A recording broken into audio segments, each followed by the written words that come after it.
একবার গোপালগঞ্জে গিয়েছিলাম। যাওয়ার পরে একটা মাদ্রাসায় আলোচনা হলো। আলোচনার পরে মাদ্রাসার প্রিন্সিপাল সাহেব আমাদেরকে পুরো মাদ্রাসা ঘুরে দেখাচ্ছে। তো দেখানোর পরে বললেন একটা গেটে ঢুকতে একটা রুম চিকিৎসালয়, যিনি ডাক্তার উনি হলেন হিন্দু। উনি বললেন যে ভাই আমাদের ডাক্তার সাহেব হিন্দু, একটু দাওয়াত দিয়ে গেলে ভালো হয়। তাই বললাম ঠিক আছে আসতে বলুন। তো উনি ফোন দিয়েছেন যে ভাই ঢাকা থেকে একজন মেহমান এসেছে, এসে অসুস্থ হয়ে উনি বলছে এসছে, আপনি একটু আসেন দেখা করবেন। উনি ভাবছেন যে ঢাকা থেকে মেহমান এসে অসুস্থ হয়ে গেছে, তাই মনে হয় আমাকে যেতে বলেছে। তো উনি অল্প সময়ের পরে ব্যবধানে আসলেন। ওনার সাথে সালাম মুসাফা করে বললাম যে আপনার জন্য দীর্ঘ সময় থেকে অপেক্ষা করছি। তো উনি আমার হাত ধরে উনি নিয়ে চেম্বারে উনি ডাক্তারের সিটে উনি বসলেন আর রোগীর চেয়ারে আমাকে বসালেন। এবার সে আমাকে বলছে যে বলুন, ওনার প্রেসক্রিপশনে উনি নাম লিখছেন, যেটা ডাক্তাররা করেন। বলেন নাম আমার জুবাইর আহমদ, বয়স 38, কি সমস্যা? ব্যথা। কোথায়? অন্তরে। কেন? আপনার জন্য। আমার জন্য ব্যথা?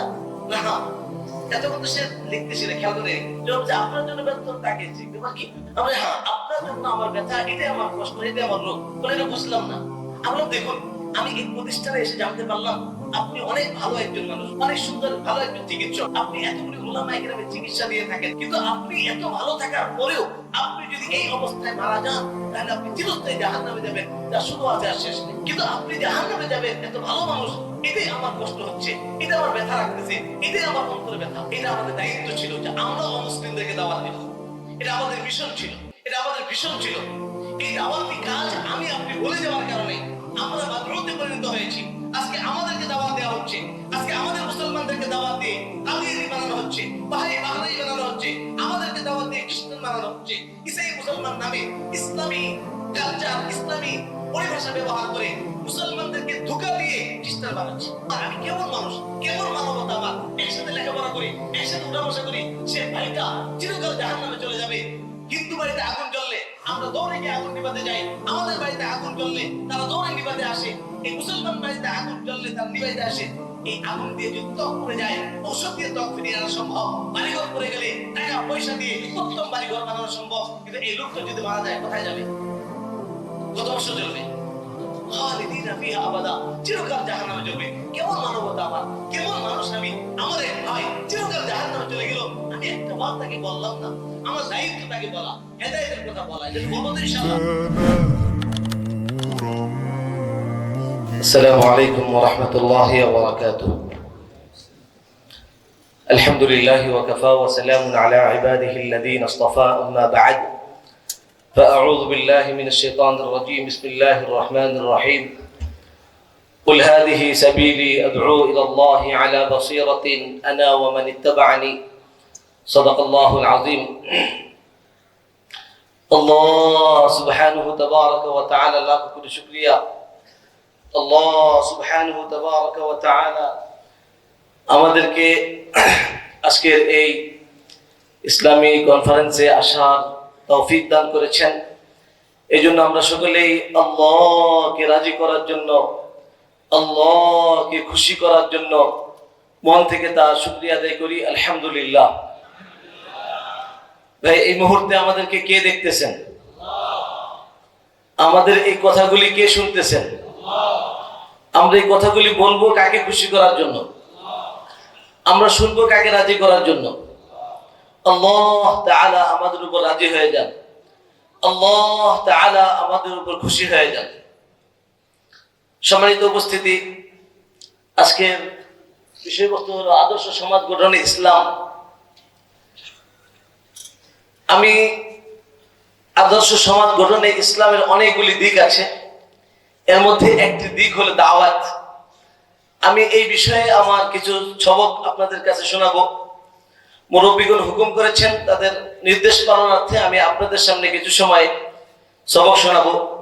আমি প্রথমেই কৃতজ্ঞতা স্বীকার করি এবং ধন্যবাদ জানাই কর্তৃপক্ষকে, যে ভাইয়েরা আজকের এই আয়োজন করেছেন। সাথে ধন্যবাদ জানাই আপনাদের সকলকে যারা আমরা এখানে উপস্থিত হতে পেরেছি। আমি আল্লাহ পাকে শুকরিয়া আদায় করছি যে আপনারা আপনাদের মতো জ্ঞানী গুণী ভাইদের সামনে কিছু সময় সবক শোনানোর সুযোগ হচ্ছে। আপনারা প্রত্যেকেই জ্ঞানী মানুষ, প্রত্যেকেই বুদ্ধিমান মানুষ, কারণ জ্ঞানী ব্যক্তিরাই ভার্সিটিতে আসার সুযোগ পান। তো আমি আপনাদের সাথে কিছু সময় সবক শোনাবো। আর সবক শোনানো একা একা হয় না, মুরব্বীরা আলোচনা করেছেন ওনারা। আমি আপনাদের সাথে আপনাদের হয়ে, আপনাদের ভাই হয়ে কিছু সময় কথা বলবো, গল্প করব। আর গল্প একা একা হয় না, মিলেমিশে হয়। আপনারা আমার সাথে মিলেমিশে গল্প করতে রাজি আছেন? কে কে তৈরি আছেন ইনশাআল্লাহ? আল্লাহ তৌফিক দান করুন। চলুন, আমি আমার একটা আলোচনার বিষয়, আমি সবক শুনিয়েছি, কোরআন কারীম থেকে আয়াত তেলাওয়াত করেছি। আমি ওই বিষয়ে আলোচনা শুরু করার আগে, আমার সবক শোনানো করার আগে আপনাদের কয়েকটা জিজ্ঞাসা করতে চাই। বলুন তো, মুহাম্মদ সাল্লাল্লাহু আলাইহি ওয়াসাল্লাম কাদের নবী? আমাদের নবী। কোরআন কাদের ধর্মীয় কিতাব? আমাদের। ইসলাম কাদের ধর্ম? আমাদের। আল্লাহ কাদের? আমাদের। আমরা কাদের? আল্লাহ। অনেক অনেক ধন্যবাদ আপনাদেরকে, সকলকে ধন্যবাদ যে আপনারা উত্তর দিয়েছেন। এই জন্য দুঃখিত, উত্তরগুলি সঠিক হয়নি, ভুল হয়েছে, শতভাগ ভুল। তো আমরা একটা প্রশ্ন উত্তর ভুলটা ঠিক না করে তো সামনে যাওয়া ঠিক হবে না। আমি আপনাদেরকে যে প্রশ্নগুলি করেছি, এই প্রশ্নগুলি আমি কোরআনকে করব। পৃথিবীতে একটি ধর্মীয় গ্রন্থ আছে যে ধর্মীয় গ্রন্থ কথা বলতে পারে, সেটা হলো পবিত্র আল কোরআন। কোরআন এমন এক গ্রন্থ যেটা আল্লাহ পাকের কালাম, যে কিতাব কথা বলতে পারে। তাকে আমরা যে কোনো জিজ্ঞাসা করবো, সকল জিজ্ঞাসার জবাব সে দিবে, সকল প্রশ্নের উত্তর সে দিবে। আমরা যদি কোরআনের পরিচয় জিজ্ঞাসা করি, আচ্ছা কোরআন বলো তোমার নাম কি, তাহলে কোরআন বলে বাল হুয়া কুরআনুল মাজিদ, আমার নাম হলো কোরআনে মাজিদ। যদি কোরআনকে জিজ্ঞাসা করি, আচ্ছা কোরআন বলো তোমার বাড়ি কোথায়, তাহলে কোরআন বলে ফি লাওহিল মাহফুজ, আমার বাড়ি হলো লৌহে মাহফুজে। যদি জিজ্ঞাসা করি, ঠিক আছে বুঝলাম তোমার বাড়ি তো লৌহে মাহফুজে, তো এসছো কবে, বলে শাহর রমাদান, রমজান মাসে এসছি। বলে কেন এসছো, হুদাল লিন্নাস, মানুষের হেদায়েতের জন্য এসছি। এরকম যে কোনো প্রশ্ন কোরআনকে করি, কোরআন উত্তর দেবে। একজন ছাত্র যদি জিজ্ঞাসা করে কোরআনকে যে আমি লেখাপড়া করব, লেখাটা শুরু করবো কিভাবে, কোরআনকে জিজ্ঞাসা করলে তার উত্তর কোরআন দেবে। যদি একজন কৃষক জিজ্ঞাসা করে যে কোরআন বলো, আমি তো একজন কৃষক, ধান কাটবো, ধান রোপণ করবো, করবো কিভাবে, এর উত্তরও কোরআনের মধ্যে পাওয়া যাবে। আমরা যে কোনো প্রশ্ন কোরআনকে জিজ্ঞাসা করলে কোরআন উত্তর দেবে। চলুন, আমি আপনাদেরকে 5টি জিজ্ঞাসা করেছিলাম, এর উত্তরটি আমরা কোরআনকে জিজ্ঞাসা করি। যদি আমরা কোরআন প্রথম জিজ্ঞাসা করেছিলাম মুহাম্মদ সাল্লাল্লাহু আলাইহি ওয়াসাল্লাম কাদের নবী, আপনারা উত্তর দিয়েছেন আমাদের নবী, অর্থাৎ মুসলমানদের নবী।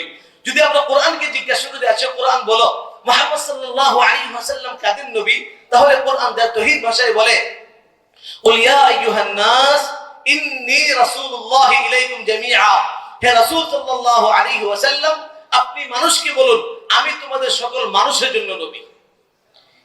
এবার বলেন, হিন্দুরা মানুষ কিনা? সন্দেহ আছে। এই চট্টগ্রাম একেবারে আপনাদের সিলেটের হিন্দুরা মনে হয় মানুষ না বলে তো সবাই বলতেন, ভাই আমি কিন্তু কোনো বক্তা নই, আলোচক নই, মুরব্বীরা আমাদের ভাইরা হুকুম করেছেন, ওনার হুকুম পালনার্থে আপনাদের সাথে একটু গল্প করবো। আপনারা একটু আগে আমার সাথে হাত তুলেছেন, যে গল্প একা একা হয় না, মিলেমিশে হয়। তো আপনারা রাগ করবেন না, এখন মাপ চাচ্ছি, শেষ আর একবার মাপ চাবো, কিন্তু আমার সাথে একটু গল্প করতে হবে। আচ্ছা, হিন্দুরা মানুষ কিনা? খ্রিস্টানরা মানুষ কিনা? আল্লাহ বলেন কুল ইয়া আইয়ুহান নাস, হে নবী আপনি মানুষকে বলুন আমি তোমাদের সকল মানুষের নবী। হিন্দুদের নবী, খ্রিস্টানদের নবী, বৌদ্ধদের নবী, যারা নিজেদেরকে মানুষ বলে দাবি করে, আমি সকল মানুষের জন্য নবী। তা আল্লাহ বলেন মুহাম্মদ সাল্লাল্লাহু আলাইহি ওয়াসাল্লাম সকল মানুষের নবী, আর আমরা বলি আমাদের নবী। কারটা সঠিক, আল্লাহটা না আমাদেরটা? 2 নম্বর জিজ্ঞাসা ছিল যে কোরআন কাদের ধর্মীয় কিতাব বা কোরআন কাদের জন্য, আপনারা বলেছেন আমাদের বা মুসলমানদের। ঠিক একজন অমুসলিমকে যদি জিজ্ঞাসা করা হয়, বলুন তো কোরআন কাদের, তারা বলে মুসলমানদের। কিন্তু কোরআনকে যদি জিজ্ঞাসা করি, তাহলে কোরআন বলে শাহরু রমাদান আল্লাযী উনজিলা ফীহিল কুরআন হুদাল লিন-নাস, এই রমজান মাসে কোরআন অবতীর্ণ করা হয়েছে মানুষের হেদায়েতের জন্য।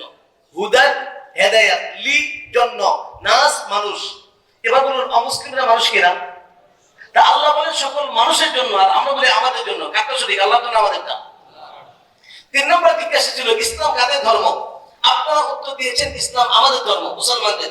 কিন্তু কোরআনকে যদি আমরা জিজ্ঞাসা করি, তাহলে কোরআন বলে ইন্না দীনা ইনদাল্লাহিল ইসলাম, আল্লাহ পাকের নিকটে একমাত্র গ্রহণযোগ্য ধর্ম হলো ইসলাম। ওয়া মান ইয়াবতাগি গায়রাল ইসলামি দীনান ফালান ইউকবাল মিন, ইসলাম ছাড়া কোনো ধর্ম আল্লাহ পাকের কাছে গ্রহণযোগ্য নয়। যুগে যুগে ধর্ম একটাই আসছে, আর সেটা হলো ইসলাম। হযরত আদম আলাইহিস সালাম মুসলমান ছিলেন, হযরত নূহ আলাইহিস সালাম মুসলমান ছিলেন, ওনার ধর্ম ইসলাম ছিল। হযরত ইব্রাহিম আলাইহিস সালাম মুসলমান ছিলেন, ওনার ধর্ম ইসলাম ছিল। হযরত সালেহ আলাইহিস সালাম মুসলমান ছিলেন, ওনার ধর্ম ইসলাম ছিল। হযরত হুদ আলাইহিস সালাম মুসলমান ছিলেন, ওনার ধর্ম ইসলাম ছিল। হযরত শুআয়ব আলাইহিস সালাম মুসলমান ছিলেন, ওনার ধর্ম ইসলাম ছিল। হযরত ইউসুফ আলাইহিস সালাম মুসলমান ছিলেন, ওনার ধর্ম ইসলাম ছিল। হযরত ইয়াকুব আলাইহিস সালাম মুসলমান ছিলেন, ওনার ধর্ম ইসলাম ছিল। সকল নবী মুসলমান ছিলেন, তাদের ধর্ম ইসলাম ছিল, কিন্তু তাদের শরীয়ত ভিন্ন ছিল। আর আল্লাহ পাকের পক্ষ থেকে যে নিয়ামত আসে, এই নিয়ামতের মধ্যে ভাগ হয় না, সবার জন্য ওপেন হয়, সমান হয়। বৃষ্টির পানিতে ভাগ হয়, এটা হিন্দুদের না মুসলমানদের? জি। সূর্যের তাপে ভাগ হয়? আল্লাহ পাকের কোন নিয়ামতের মধ্যে যেমন কোনো ভাগ হয় না, আল্লাহ পাকের পক্ষ থেকে আসা ধর্মের মধ্যে কোনো ভাগ নেই। ধর্ম একটাই, আর সেটা হলো ইসলাম। আর আল্লাহ বলেন ওয়ামান ইয়াবতাগি গায়রাল ইসলামি দীনান ফালা ইউকবাল মিন, ইসলাম ছাড়া যারা অন্য কিছুকে ধর্ম হিসেবে তালাশ করে, ফালা ইউকবাল মিন, সেটা আল্লাহর কাছে গ্রহণযোগ্য নয়। ওয়া হুয়া ফিল আখিরাতি মিনাল খাসিরিন, আর ওই ব্যক্তি পরকালে কঠিন ক্ষতিগ্রস্তদের অন্তর্ভুক্ত হবে। এখন প্রশ্ন হলো, আল্লাহ বলেন ইসলাম সকল মানুষের, অর্থাৎ যেহেতু আল্লাহ পাকের পক্ষ থেকে এসেছে, ইসলাম সকলের জন্য। 4 নাম্বার প্রশ্ন ছিল আল্লাহ কাদের? আপনারা উত্তর দিয়েছেন আমাদের। আচ্ছা, আজকে এশার নামাজের সময় ইমাম সাহেব তাকবীরে তাহরিমার পরে প্রথম যে সূরাটা পড়েছিলেন, ওই সূরাটার নাম কি? সূরাতুল ফাতিহার প্রথম আয়াত কি? আলহামদুলিল্লাহি রাব্বিল আলামিন, বিশ্ব জগতের রব, সকল মানুষের রব, হিন্দুদের রব, খ্রিস্টানদের রব, আলম বিশ্ব জগৎ। আপনারা তো প্রযুক্তি বিশ্ববিদ্যালয়ের স্টুডেন্ট, ছাত্র, বা আপনারা সকলে এই বিশ্বের মধ্যে অমুসলিমরা আছে, খ্রিস্টানরা আছে। আল্লাহ বলেন যে আলহামদুলিল্লাহ রাব্বিল আলামিন, বিশ্ব জগতে যা আছে সবার রব। কুল আউযু বিরাব্বিন নাস, সকল মানুষের রব। ইলা মালিকিন নাস, সকল মানুষের মালিক। ইলাহিন নাস, সকল মানুষের ইলাহ। আল্লাহ বলেন সকল মানুষের মালিক, আমরা বলি আমাদের মালিক। কারটা যদি আল্লাহটা না আমাদেরটা? আল্লাহ। সম্মানিত হাজিরিন, একটা ছোট্ট ঘটনা শোনাবো।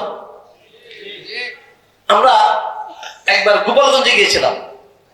যাওয়ার পরে একটা মাদ্রাসায় আলোচনা হলো। আলোচনার পরে মাদ্রাসার প্রিন্সিপাল সাহেব আমাদেরকে পুরা আপনার মাদ্রাসা ঘুরে দেখাচ্ছেন।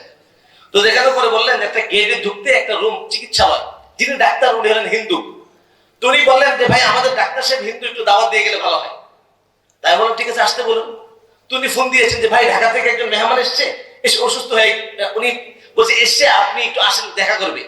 উনি ভাবছেন যে ঢাকা থেকে মেহমান এসে অসুস্থ হয়ে গেছে, তাই মনে হয় আমাকে যেতে বলেছে, যেহেতু উনি প্রতিষ্ঠানের পক্ষ থেকে বেতনভুক্ত একজন ডাক্তার, চিকিৎসক। তো উনি অল্প সময় পরে ব্যবধানে আসলেন। আমি ওনার সাথে সালাম মুসাফা করে বললাম যে আপনার জন্য দীর্ঘ সময় থেকে অপেক্ষা করছি। তো উনি আমার হাত ধরে উনি নিয়ে গেলেন, নিয়ে চেম্বারে উনি ডাক্তারের সিটে উনি বসলেন, আর রোগীর চেয়ারে আমাকে বসালেন। এবার সে আমাকে বলছে যে বলুন, ওনার প্রেসক্রিপশনে উনি নাম লিখছেন, যেটা ডাক্তাররা করেন। বলেন নাম? আমি বললাম জুবাইর আহমদ, বয়স 38। কি সমস্যা? ব্যথা। কোথায়? অন্তরে। কেন? আপনার জন্য। আমার জন্য ব্যথা? না, হ্যাঁ। এতক্ষণ তো সে লিখতেছিল, খেয়াল করে আপনার জন্য ব্যথা তাকিয়েছে। ব্যাপার কি? আমি হ্যাঁ, আপনার জন্য আমার ব্যথা, এটাই আমার কষ্ট, এটাই আমার রোগ। বলে এটা বুঝলাম না। আমি বললাম দেখুন, আমি এই প্রতিষ্ঠানে এসে জানতে পারলাম আপনি অনেক ভালো একজন মানুষ, অনেক সুন্দর ভালো একজন চিকিৎসক। আপনি এতগুলি ওলামায়ে কেরামের চিকিৎসা দিয়ে থাকেন, কিন্তু আপনি এত ভালো থাকার পরেও আপনি যদি এই অবস্থায় মারা যান, তাহলে আপনি চিরস্থায়ী জাহান্নামে যাবেন, যার শুরু আছে আর শেষ নেই। কিন্তু আপনি জাহান্নামে যাবেন, এত ভালো মানুষ, এটাই আমার কষ্ট হচ্ছে, এটা আমার ব্যথা রাখতেছে, এটাই আমার অন্তরে ব্যথা। এখন ও বলছে এটা কি ভগবান বলেছে? আমি বললাম ভগবান বলতে কেউ নেই। ভগবান বলতে পৃথিবী, দুনিয়া, আখেরাত, আসমান জমিনে কোথাও তার অস্তিত্ব নেই। তবে আল্লাহ আছেন, আল্লাহ বলেছেন। তুমি বলছেন না আপনাদের আল্লাহ আমাদের ভগবান। যেমন আপনারা আমাকে প্রশ্নের উত্তরে বলেছিলেন, যখন আমি আপনাদেরকে জিজ্ঞাসা করেছিলাম আল্লাহ কাদের, আপনারা কি উত্তর দিয়েছিলেন? আমাদের। ঠিক উনি বলছেন যে আপনাদের আল্লাহ আমাদের ভগবান। আমি বললাম আপনাদের মালিকের নাম যে ভগবান, তার প্রমাণ আপনি দিতে পারবেন? এখন সে কতক্ষণ চুপ থেকে বলছে আমি তো ধর্ম নিয়ে পড়াশোনা করি নাই, আমি বলতে পারবো না। আমি বললাম আমি এই কথা প্রমাণ দিতে পারবো যে আপনার মালিকের নাম ভগবান, ঈশ্বর, গড নয়, আপনার মালিকের নাম আল্লাহ। প্রমাণ? যে দেখুন, 1 নম্বর প্রমাণ হলো প্রত্যেক বস্তু যেই কোম্পানি থেকে তৈরি হয়, ওই কোম্পানির নাম ওই বস্তুর গায়ে লেখা থাকে। ঠিক আমি আপনি এক কোম্পানি থেকে তৈরি, আমার আপনার স্রষ্টা একজন, তিনি আল্লাহ। আর আল্লাহ সুবহানাহু ওয়া তাআলা আমাকে আপনাকে সৃষ্টি করেছেন, এই জন্য আবার আপনার হাতের মধ্যে আল্লাহ পাক তার নাম লিখে দিয়েছেন আল্লাহ। প্রত্যেকের হাতের মধ্যে কি লেখা? কিভাবে? অনেকে হাত দেখে বুঝতে পারছেন না। আমি তার হাতটাই আমি হাতটা রাখলাম, দেখে সাদা পেজের মধ্যে আমি হাত রেখে তার হাতটা রেখে শুধু আঙ্গুলের এগুলি ঘোরালাম।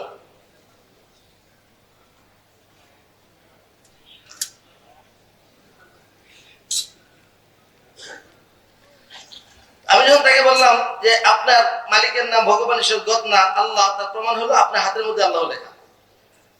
দেখুন তো, দেখা যায় হাতের মধ্যে কি লেখা? হাতের মধ্যে আল্লাহ লেখা। তো আমি তার হাতের মধ্যে যখন লিখে দেখালাম যে আপনার হাতের মধ্যে আল্লাহ লেখা, তার মানে বোঝা গেল আপনার মালিকের নাম যে ভগবান ঈশ্বর গড হতো, তা আপনার হাতের মধ্যে ভগবান ঈশ্বর গড লেখা থাকতো। এর দ্বারা বোঝা যায় আপনার মালিকের নাম আল্লাহ। আল্লাহ পাকের গুণবাচক নাম হলো 99টি। এটা সোজা আরবিতে এক, এটা হচ্ছে এক বলে, আর ভির উল্টাটাকে আরবিতে 8 বলে। দেখেন প্রত্যেকটা মানুষের ডান হাতে প্রথমে 1 আর ভির উল্টা 8, 1 10 8 কত হয়? জি 1 10 8 18। বাম হাতে আগে 8 পরে 1, 8 10 1 কত হয়?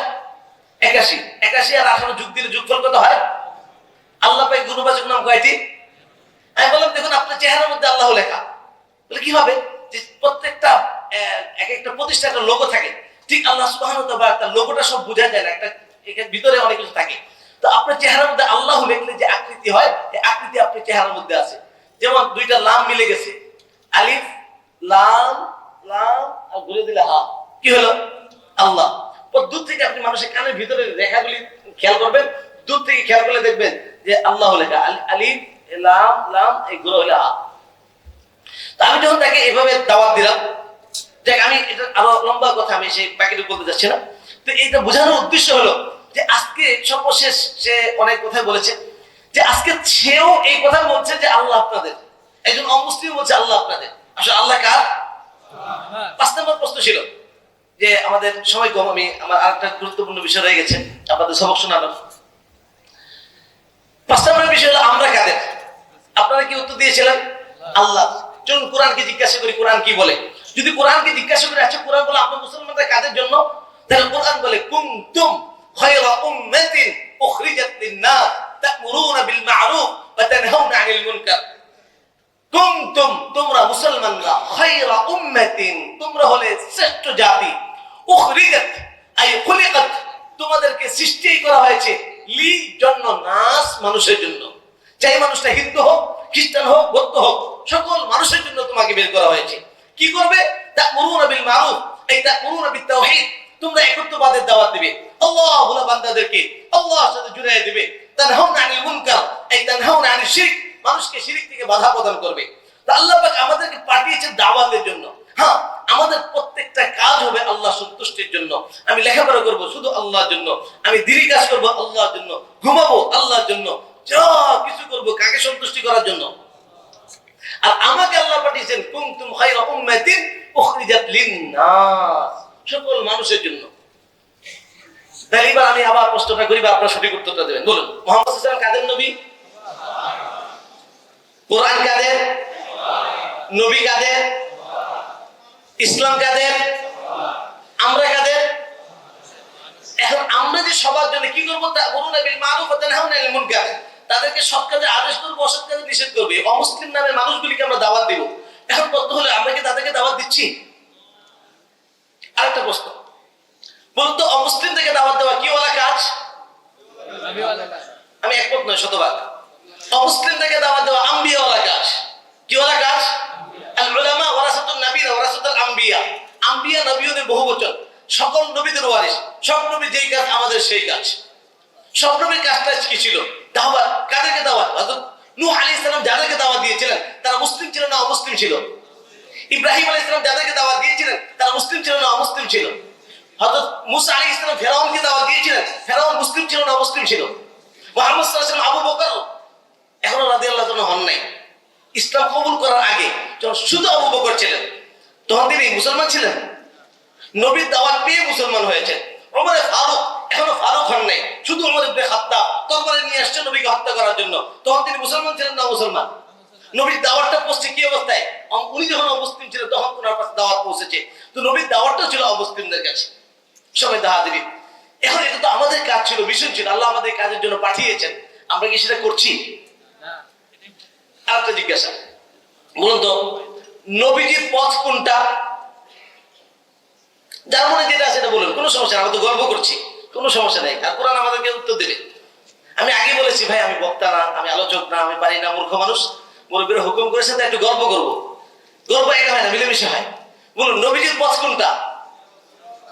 সিরাতুল মুস্তাকিম। মাশাআল্লাহ। আর দুইজন বলবেন হেদায়েতের পথ। আর দুইজন বলবেন দাওয়াতের পথ। মাশাআল্লাহ। চলুন কোরআনকে জিজ্ঞাসা করি। যদি কোরআনকে বলে আছে, কোরআন বলো নবীজির পথ কোনটা, তাহলে কোরআন বলে কুল হাদিহি সাবিলি, বলুন এইটা আমার পথ। কোনটা? আদউ ইলাল্লাহ, আমি যে রানিং দাওয়াত দিচ্ছি, মত পর্যন্ত দাওয়াত দিব, হাদিহি সাবিলি, এইটা আমার পথ। আদউ ইলাল্লাহ, আমি যে দাওয়াত দিচ্ছি বা দিব। নবীর যুগে নবী কাদেরকে দাওয়াত দিচ্ছিলেন? জি, অমুসলিমদের। আল্লাহ আপনি বলুন এইটা আমার পথ। কোনটা? আমি যে কাফের মুশরিক অমুসলিমকে দাওয়াত দিচ্ছি, এটা আমার পথ। আলা বাসিরাতিন, বুঝে শুনে। আনা, এই দাওয়াত দেওয়া আমার কাজ। ওয়া মান ইত্তাবানি, এবং যারা আমার অনুসরণ করে তাদেরও কাজ। এই কাফের মুশরিক অমুসলিমকে দাওয়াত দেওয়া আমার কাজ, আর যারা আমার অনুসরণ করে তাদেরও কাজ। আমরা কার অনুসরণ করি? নবীজির অনুসারী হয়ে আমরা কয়দিন অমুসলিমদেরকে দাওয়াত দিয়েছি? প্রিয় ভাইরা, আমরা যদি অমুসলিমদেরকে দাওয়াত না দেই, কাল কিয়ামত দিবসে আল্লাহ পাক আমাদেরকে নিশ্চিত জিজ্ঞাসা করবেন, ফালানাসআলান্নাল্লাযীনা উরসিলা ইলাইহিম ওয়ালানাসআলান্নাল মুরসালিন। লানাসআলান্না, অবশ্যই অবশ্যই রাসূল এবং মুরসাল যাদেরকে পাঠিয়েছি, যাদেরকে পাঠিয়েছি উভয়কে আমি জিজ্ঞাসা করব। কাল কিয়ামত দিবসে আল্লাহ পাক আমাদেরকে জিজ্ঞাসা করবেন, তোমরা তোমাদের প্রতিবেশী অমুসলিমদেরকে ইসলামের দাওয়াত দিয়েছিলে কি দাও নাই? আর অমুসলিমদেরকে জিজ্ঞাসা করবেন, তোমাদেরকে মুসলমানরা দাওয়াত দিয়েছিল কি দেয়নি? এই ব্যথা, এই কষ্ট বুঝে আজকে যে ব্যক্তির নামে আপনাদের এই প্রতিষ্ঠান, শাহজালাল রাহমাতুল্লাহি আলাইহি, সেই শাহজালাল রাহমাতুল্লাহ আলাইহি, শাহজালাল ইয়ামানি, ওনার নামে শুনে ইয়ামান দেখে বুঝতে পেরেছি উনি এই এলাকার সিলেটের মানুষ ছিলেন না, ইয়ামান থেকে এসেছেন। এসে ওনার নামের নাম বিক্রি করে আজকে অনেক মানুষ পেট ভরে। ওনার নাম বিক্রি করে এখন অনেক মানুষের পেট চালায়। বিভিন্ন আমরা দেখেছি এর আগে রাজনৈতিক ব্যক্তিরা রাজনীতির তাদের প্রচারণা শুরু করে কোথা থেকে? আদালত থেকে, আপনাদের এলাকা থেকে। এই নামটা বিক্রি করে। নামটা কেন? উনি তো এলাকার না, ওনার এই ফিকির ছিল, ব্যথা ছিল। রাসূলুল্লাহ সাল্লাল্লাহু আলাইহি ওয়াসাল্লাম ব্যথা ছিল। কানা রাসূলুল্লাহ সাল্লাল্লাহু আলাইহি ওয়াসাল্লাম দাইমাল ফিকরা, নবীজির সবচেয়ে উম্মতের ফিকির ছিল। কেমন ফিকির ছিল? লাআল্লাকা বাকিউন নাফসাকা আলা আতারিহি ইন লাম ইউমিনু বিহাদাল হাদিস আতাফা, এই লোকগুলি কেন ইসলাম কবুল করছে না, এই আফসোসে মনে আমার জীবনটা শেষ হয়ে যাবে।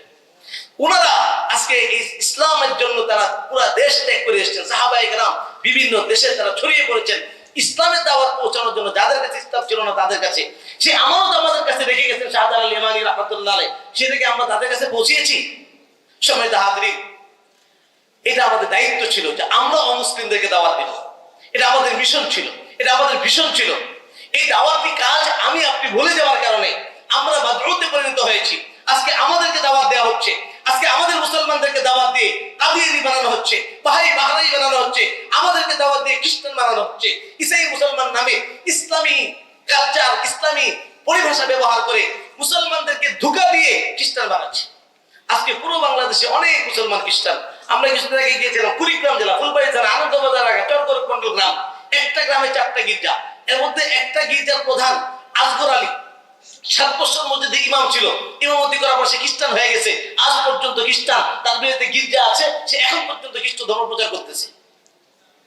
আমরা ঝিনাইদহে গিয়েছিলাম অনেকদিন আগে, ডক্টর আব্দুল্লাহ জাহাঙ্গীর রাহিমাহুল্লাহ ওনার দাওয়াতে। তো ওখানে গিয়ে দেখি এক পীর সাহেব খ্রিস্টান, শাহ সমিউদ্দিন চিশতি নিজামিয়া। আমরা মানিকগঞ্জে গিয়েছি, গিয়ে দেখি এক গ্রামে 18 পীর, একজন হলো খ্রিস্টান পীর। আমরা দিনাজপুর, পার্বতীপুর, অনেক মুসলমান খ্রিস্টান।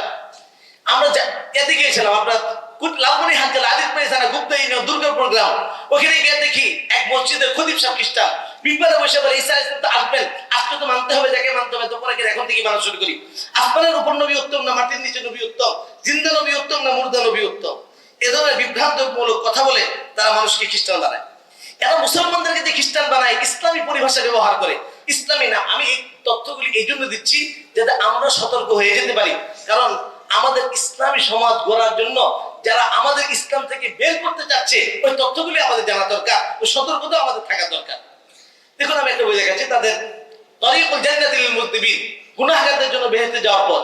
বইটা দেখলে মনে হয় মুসলমানদের বই, আসলে বইটা খ্রিস্টানদের বই। বইয়ের নাম আত-তারিক ইলা জান্নাতি বিনুরিল কোরআন, কোরআনের আলোকে বেহেশতে যাওয়ার পথ। একজন মুসলমান দেখলে কি মনে করবে? মুসলমানদের। আসলে বইটা কাদের? খ্রিস্টানদের। মুসলমানদেরকে ধোঁকা দেওয়ার জন্য ইসলামী পরিভাষা ব্যবহার করে। বইয়ের নাম আন-নূরুল কোরআন, কোরআনের আলো। বইটা দেখলে প্রত্যেক পৃষ্ঠায় পৃষ্ঠায় কোরআনের আয়াত, দেখলে মনে হয় মুসলমানের বই, আসলে বইটা খ্রিস্টানদের বই। আমরা এই দেখুন বইয়ের নাম হলো বাণী এবং বাণী ভাব, এক পৃষ্ঠায় মক্কা মুকাররমার ছবি, আরেক পৃষ্ঠায় মদিনা মুনাওয়ারার ছবি। বইটা দেখলে মনে হয় মুসলমানদের বই, আসলে খ্রিস্টানদের বই। এরকম অনেকগুলি বই আছে। আমি তাদের বইয়ে দেখলে মনে হয় আল্লাহর কালামের নির্ভরযোগ্যতা, বিসমিল্লাহির রহমানির রহিম দেওয়া। তারা মুসলমানদেরকে ধোঁকা দেওয়ার জন্য তারা এরকম ইসলামী পরিভাষা ব্যবহার করে তারা নাম দেয়। ওরা বলে যে ইনজিল শরীফ, মুসলমানদেরকে ইনজিল শরীফ পেশ করে। আচ্ছা, আপনাদের ইনজিল শরীফ সম্পর্কে ধারণা কি? এই বইটার সম্পর্কে আপনাদের কি ধারণা? জি, বিকৃত বা ইনজিল, তাই তো? বাস্তবতা হলে এটা ইনজিলেই না। বাস্তবতা কি? কি এটা? এটা হলো বাইবেল নামে একটা কিতাব আছে খ্রিস্টানদের।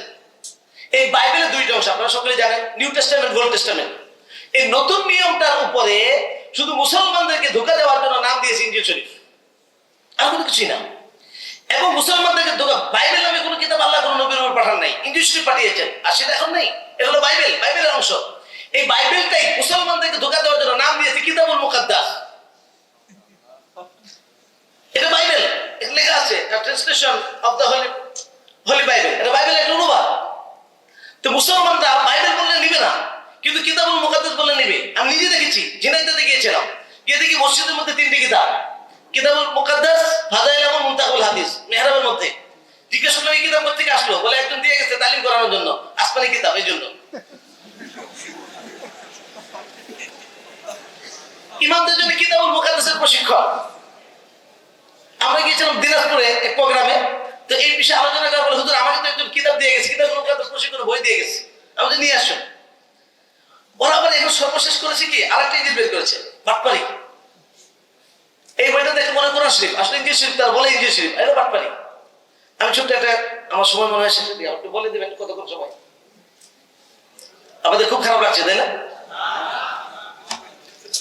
সম্মানিত হাজিরিন, তারা এরকম অনেক বই, আমার সব অনেকগুলি তথ্য এখানে আছে, আমি সবগুলি দেখাচ্ছি না। তাফসীরুল ইনজিল, এগুলো সব ধোঁকাবাজি আর বাটপারি।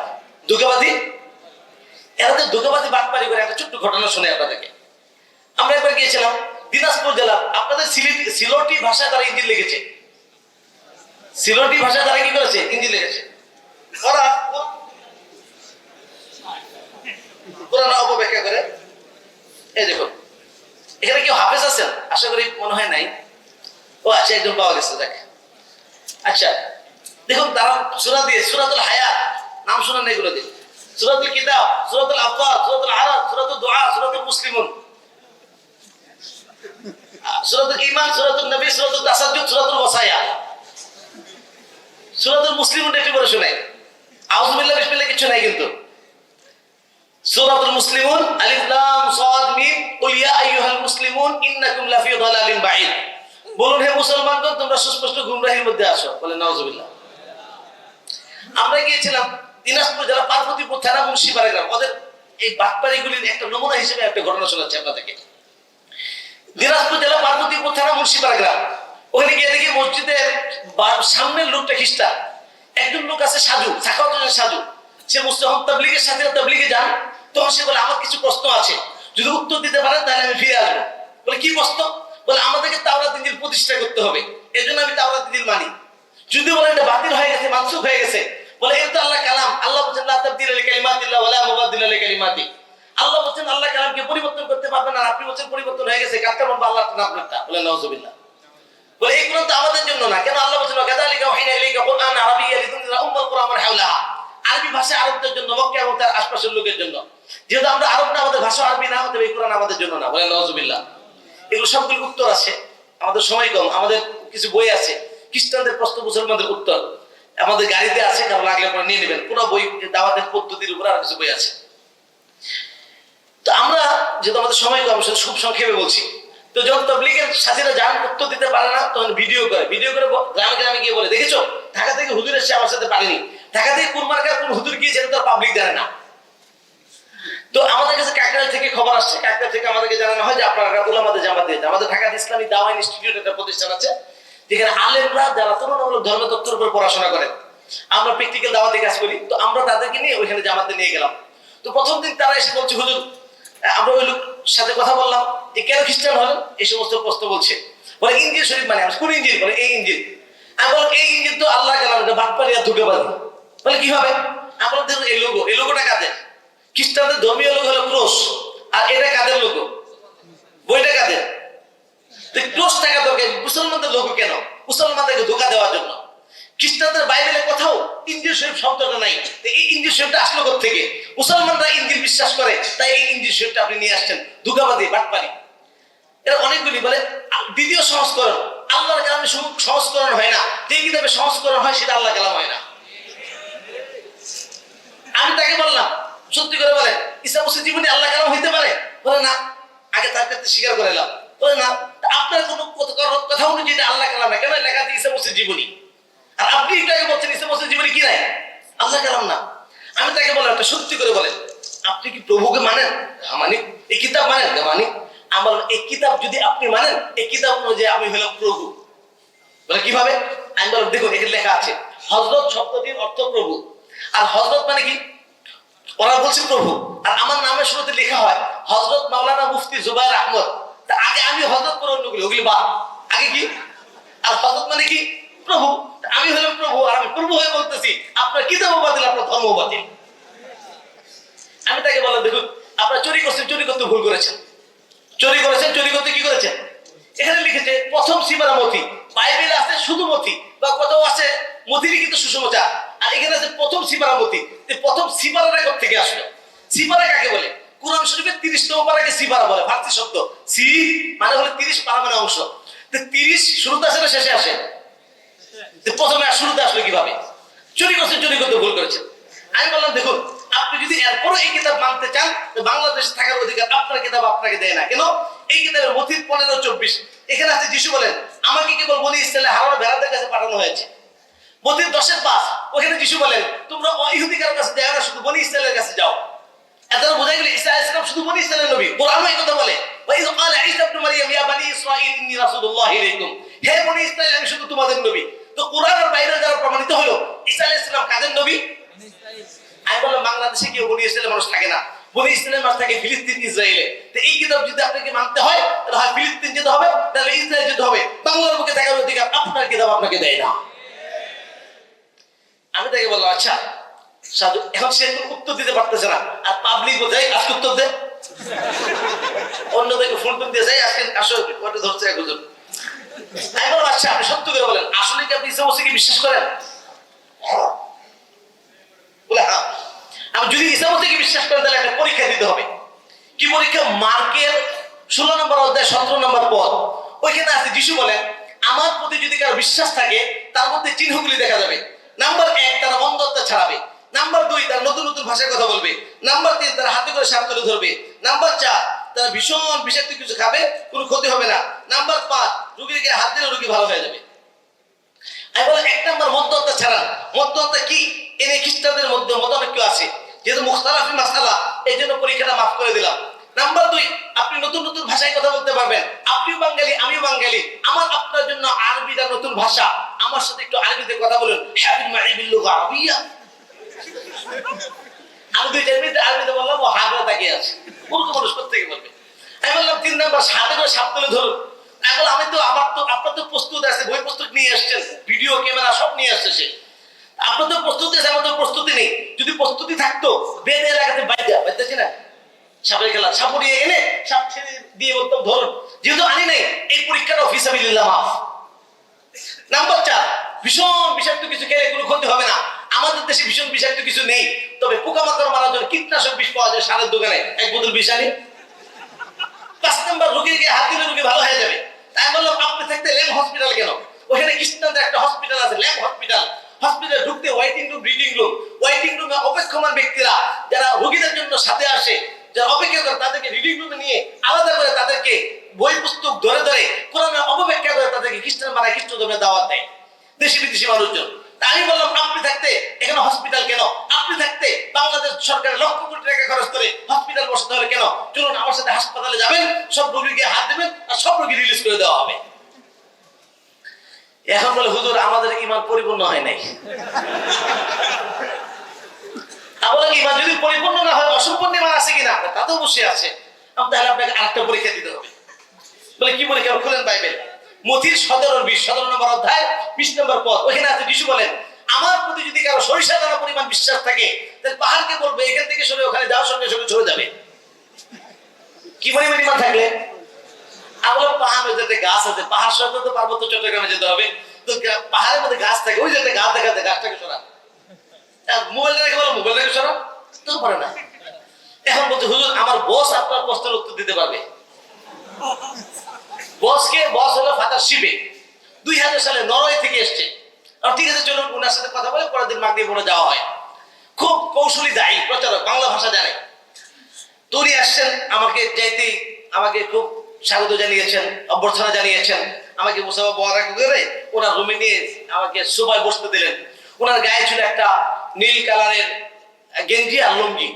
প্রথমে আমাকে কাবু করার জন্য বলছে, হুজুর আমি বাঙালি ভালোবাসে এই জন্য লুঙ্গি আর গেঞ্জি পরেছে।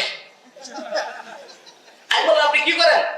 বলে আমি সেবার কাজ করি। বললাম যে শুনছি আপনি খ্রিস্ট ধর্ম প্রচার করেন। না, একটু একটু সুসমাচার প্রচার করি। আমি বললাম কোন কিতাবের সুসমাচার প্রচার করেন? বাইবেলের। আমি বললাম ভাই বাইবেল তো ভুলে ভরা একটা কিতাব, মানুষের বানানো লেখা একটা বই, মিথ্যায় ভরপুর, ভুল তথ্য দেওয়া। এই মানুষের লেখা বই এগুলি প্রচার করেন কেন? ভালো কিছু প্রচার করতে পারেন না? এখন ও বলতেছে হুজুর আপনি একটা ভুলও দেখাতে পারবে না, আর যদি পারি তো না পারবে না। তো আমি আমার ব্যাগ থেকে কেরি বাইবেল বের করলাম। কেরি বাইবেলে 2 বংশাবলী 22-2, ওখানে অহসীয় রাজার ঘটনা আছে। অহসীয় রাজা 32 বছর বয়সে জেরুজালেমের রাজা হয়, 8 বছর রাজত্ব করে। 32 আর 8 কত হয়? এরপর উনি মারা যায়। উনি মারা যাওয়ার পরে ওনার ছোট্ট ছেলে রাজা হয়, তখন তার বয়স হয় 42 বছর। বাবা মারা গেল কত বছর বয়সে? ওই বছর ছেলের বয়স কত? তো বাবা থেকে ছেলে কয় বছরের বড়? বাবা ছেলে থেকে কয় বছরের ছোট? আমি বললাম এই গাঁজাখুরি কথা আল্লাহ কালামে থাকতে পারে না। সম্মানিত হাজরিন, আমার সময় নেই, আপনারা বিরক্ত হচ্ছেন, তো এই জন্য বিস্তারিত না বলে আমি এই তথ্যটা বলার উদ্দেশ্য হলো আজকে খ্রিস্টানরা এভাবে ব্যাপক প্রত্যন্ত অঞ্চলে মানুষকে ঈমান হারা করছে, খ্রিস্টান বানাচ্ছে। পার্বত্য চট্টগ্রামে যারা উপজাতি ছিল আজকে তারা খ্রিস্টান, তারা অধিকাংশ খ্রিস্টান হয়ে গিয়েছে। আপনাদের চা বাগানগুলিতে, আমি আপনার উত্তরসরা চা বাগানে গিয়েছিলাম আপনাদের মৌলভীবাজার অনেকদিন আগে, ওখানে আমরা দাওয়াত দিতে গিয়েছিলাম। এদের লোকগুলির মন এত ভালো, একটু দাওয়াত দিলে সে মুসলমান হয়ে যায়, কিন্তু আমরা তাকে দাওয়াত দিই না।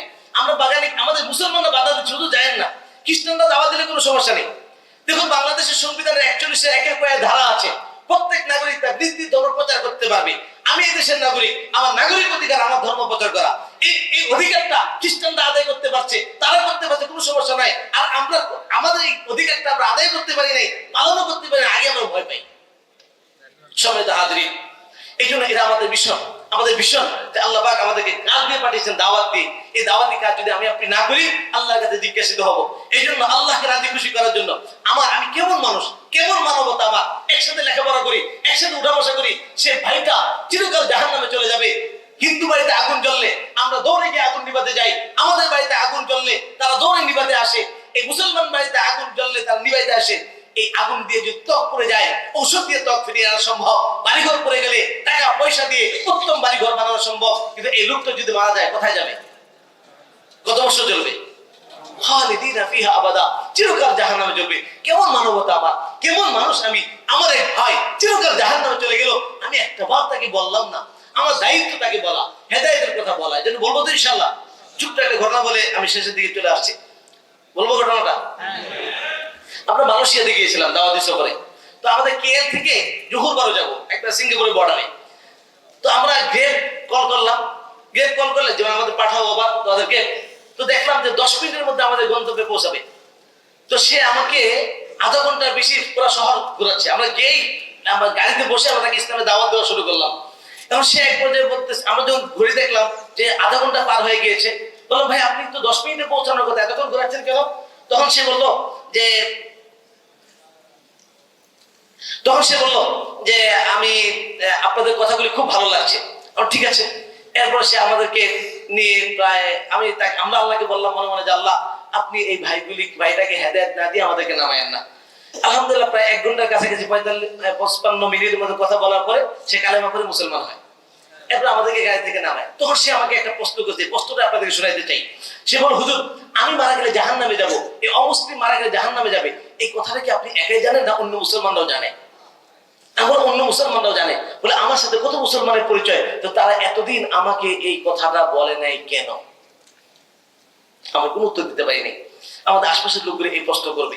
সর্বশেষ আমি একটা প্রশ্ন করে শেষ করছি। আমাদের এখন প্রশ্ন, হুজুর আপনি যে মুসলিমদেরকে দাওয়াত দিতে বললেন, আমরা তো মুসলমানের ঠিক হয়নি। আমরা মুসলমান হিন্দু মার্কা মুসলমান, খ্রিস্টান মার্কা মুসলমান। আমরা যদি ঠিক হয়ে যাই, আমাদের আখলাক চরিত্র যদি সুন্দর হয়ে যায়, তো আমাদের দেখা দেখি অমুসলিমরা মুসলমান হয়ে যাবে। এই জন্য আগে আমাদের ঠিক হওয়া দরকার, তারপরে অমুসলিমদেরকে দাওয়াত দেওয়া দরকার। কি বলে, ঠিক না বেঠিক? জুড়ে ঠিক না বেঠিক? শতভাগ বেঠিক কথা এটা। বে লাগাতে হবে। কেন বেঠিক? প্রত্যেক জুমায় আপনাদের খতিব সাহেব বসা, প্রত্যেক জুমায় খতিব সাহেব আপনাদের একটা হাদিস শোনান, খায়রুল কুরুনি কারনি সুম্মা আল্লাযীনা ইয়ালুনহুম সুম্মা আল্লাযীনা ইয়ালুনহুম, সর্বোত্তম যুগ আমার যুগ, এরপর যুগ, এরপর যুগ। এবার ইতিহাস সাক্ষী দিন দিন মুসলমানদের অবস্থা আগের থেকে ভালো হচ্ছে না খারাপ হচ্ছে? আমরা যদি এই কথা মনে করি আগে আমি ঠিক হবো তারপর তাদেরকে দাওয়াত দেবো, কিয়ামত চলে আসবে, আমার আপনার ঠিক হওয়া হবে না, অমুসলিমকে দাওয়াত দেওয়া হবে না। তাহলে কি করতে হবে? আমার আপনার ঠিক হওয়ার জন্য মেহনত চেষ্টা চালাইতে হবে, সাথে সাথে অমুসলিমদেরকে দাওয়াত দিতে হবে। বলে কোনটা দরকার? চোখ দরকার না কান দরকার? নাক দরকার না মুখ দরকার? ঠিক অমুসলিমদের দাওয়াতও দেওয়া দরকার, মুসলমানদের ইসলাহ করানো দরকার। এই জন্য আমরা সকলে অমুসলিম ভাইদেরকে দাওয়াত দিব তো ইনশাআল্লাহ। কে কে দাওয়াত দেবে ইনশাআল্লাহ? আল্লাহ পাক আমাদেরকে আমল করার তৌফিক দান করুন এবং আমাদের ঈমান হেফাজতের জন্য আমাদেরকে কেউ যেন ঈমান নষ্ট না করতে, সেই জন্য আমাদের সচেতন থাকার তৌফিক দান করুন। ওয়া আখিরি দাওয়ানা আলহামদুলিল্লাহি রাব্বিল আলামিন। আসসালামু আলাইকুম ওয়া রাহমাতুল্লাহি ওয়া বারাকাতুহু।